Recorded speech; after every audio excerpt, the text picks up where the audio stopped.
What's going on, YouTube? It's your boy, Cam ATL. Shout out to the DFS squad. Shout out to everybody watching this video right now. Drop a like down below because I already know you're going to love it. Subscribe to the channel if you haven't already. Thank you guys for joining me as always. And as always, greenlightdfs.com is the place to be and the place to go right now if you haven't already for NASCAR lineups for Saturday and Sunday. Now, the race this weekend is at Pocono. Super excited about it. I'm going to go through and we're going to kind of break down the entire slate, talk about all the guys we have interest in and why, and then get you guys rolling. All right, greenlightdfs.com. We have two cup races, trucks, and an Xfinity. I'm not 100% if I'm going to provide for trucks and Xfinity yet. I'm not 100% on that. The chances are pretty decent that I will, but I'm not 100% on that. But I for sure will be doing both cup races this weekend. So it's a great weekend to get involved and to play some NASCAR because there's a lot of money to be had. All right. Thank you guys for joining me. Drop that like. Let's go ahead and get straight into this. Now, first thing that I want to take a look into is just who has consistently been good at this track in general, and is there any value that we can grab because of that? Now, I like to start off with value because that's one of the more important things. If you get your value plays right, most likely you're going to dominate. I'm going to go ahead and start with Eric Jones. All right, start off with Eric Jones. He is going to start in the 19th position.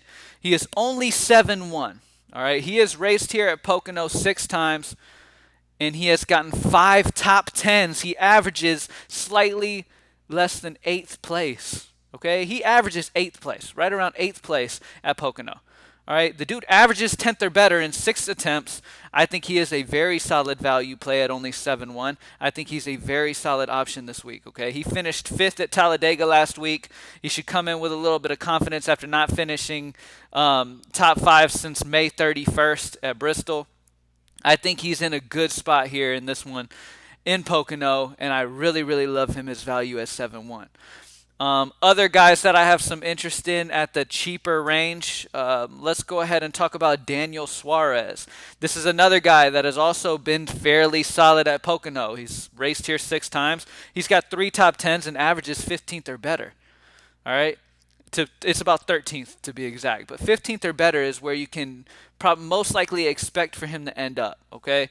Now let's check real quick where so 37th is where he's starting. So he is really, really interesting to me. Starting at 37, qualifying in 37th, he has so much pass differential to get us points for. Like, I really, really like him here in this one.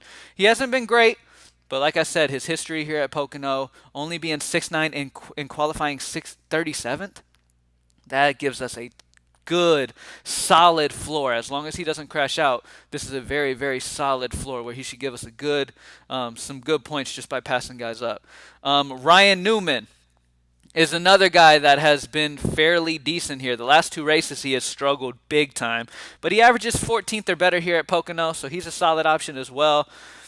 Let me go ahead and put Daniel Suarez on the screen. I want you guys to have that to look at for a little bit. When it comes to value plays, Eric Jones and Suarez are the 2 guys that I love the most. Now, guys right above that price range, we do have like Ryan Blaney, William Byron. Let's go ahead and talk about Blaney first, okay? Ryan Blaney has raced at Pocono 8 times. He's got 4 top 10s and averages 12th or better.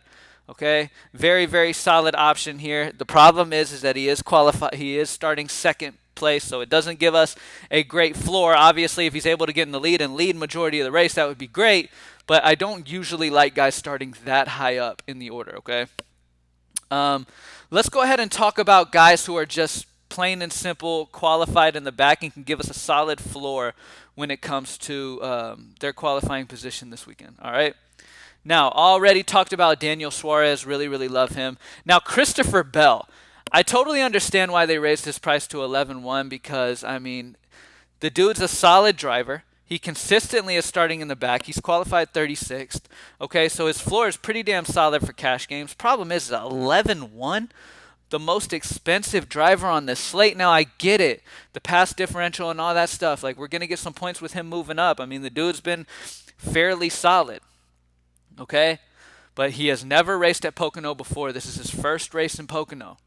Okay, I'm not going to take a guy making his first start somewhere where they're not getting their usual practice and their usual stuff going on.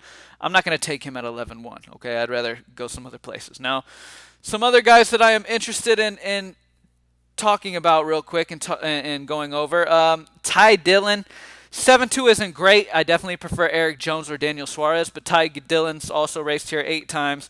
He's gotten 22nd or better every time here, which is not great, but it's okay. He's starting 34th, so that's a solid route. Now, when it comes to guys who are just starting too low and guys we could definitely take advantage of, I mean, Clint Boyer is a decent option. I think at 9.5, Clint is a solid guy. I mean, he's raced here 14 times, 4 top 10s, 13th or better.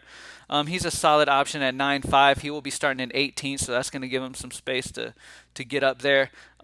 Jimmy Johnson has a little bit of room. He qualified 12th. Alex Bowman started 10th, but Brad Keselowski seems fairly cheap. Kurt Busch at 8-1 also seems a little too cheap. When it comes to big time spends, though, the main guys that I want to get exposure to here at this racetrack is probably going to be Kevin Harvick.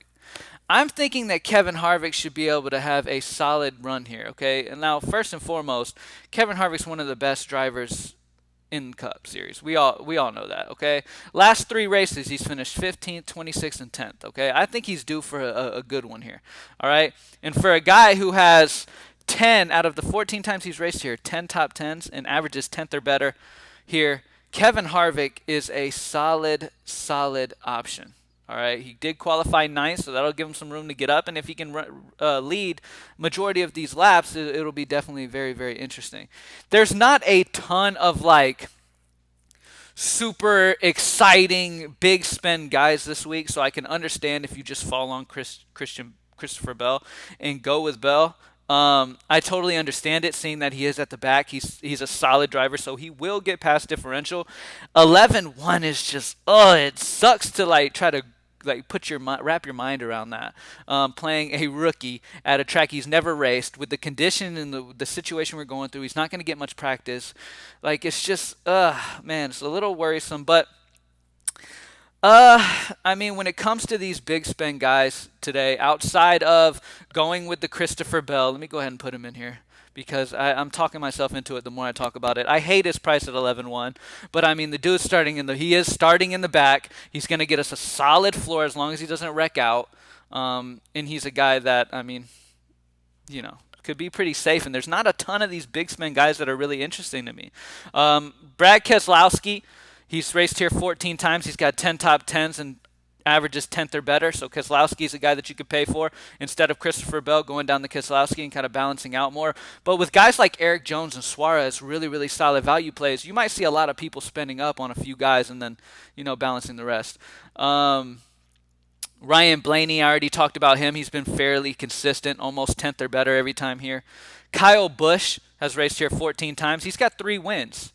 All right, he's got the most wins out of anybody in the Cup Series here. Okay, Martin Truex has 2, Kyle Busch has 3. Kyle Busch is a guy also that's an option at 9.3. Okay, Kyle Busch is qualified 4th though, so you kind of you need him to pretty much get some laps led. All right, and you really, really need that out of him. Kurt Busch, I mentioned him previously. He is a solid option. He's qualified 7th. He's 8-1. Now, he's had a very good history at this track as well. He's got 14 races under his belt, 1 win, 8 top 10s, and averages about 11th or better. So at 8-1, he's also a solid option. Another guy that we can consider who also has a win at Pocono, Denny Hamlin at 8-8. So really, and let me go ahead and give it to you. 9 top 10s and averaging 13th or better for Denny Hamlin. All right. So really here, I mean, the question is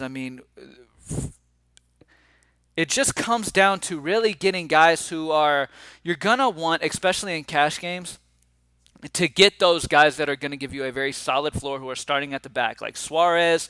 Christopher Bell is 11-1. He's extremely high priced, but I'm not hating it too much, okay? When I first saw his price, I was like, oh no, and I was convincing myself every reason not to. He's a rookie, never raced at Pocono, all that stuff that I've told you in this video. But Christopher Bell, at the end of the day, has been solid, okay? He's starting in the back, gives you solid point pass differential.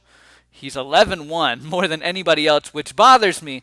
But this is DFS. You need guys who are going to get the points, okay? And unless these big spend guys like Harvick, Keselowski, Harvick and Keselowski, I'm on board with both those guys. When it comes to big spends, Harvick, Keselowski, Clint Boyer, Jimmy Johnson, those guys are interesting to me because they're not like first or second. I think those guys are guys who could work their way to the front and lead some good time and get us some solid points. But outside of them, I can understand why Christopher Bell might garner a good, solid amount of ownership this weekend, just solely off of him starting in the very back and being just a solid point guy for fantasy points. And that's about it. I mean, we got Eric Jones and Suarez are my two favorite value plays at 7-1 and 6-9. Both of these guys have good histories at this track. Both of these guys have good qualifying positions for us and fantasy-wise. They're going to get us some good passes and stuff and get us a good, solid floor. And with that value, it kind of just leaves you a ton of money to work with. Now, if you don't go Christopher Bell for his floor, then I could totally understand going a Harvick or Keselowski. If I had to choose and guess a winner of this race, I could be a little biased because Harvick is my favorite driver overall, but I do think Kevin Harvick will probably get the W. I'm feeling good about Kevin Harvick this weekend. That's all I'm going to say. So Harvick is a solid option at 10-1. I mean, he's 1,000 less than Christopher Bell. It feels ridiculous to say, but at the end of the day, these guys are priced due to their potential DFS-wise, points-wise. And do I think Christopher Bell is going to win? No, but do I think he can finish top 10 starting in 36 and get us a solid amount of points? Yes, I do. So it just all comes down to how you want a roster build. And that's it, man. Thank you guys for joining me as always. I hope I was able to get you guys going. I pray that Eric Jones and Suarez and all the Bell people who do play Bell, they do not wreck. I pray you guys do not deal with wrecks. I pray that you guys get some takedowns. Greenlightdfs.com, join the squad. Thank you guys for joining me as always. And I'm out. Peace.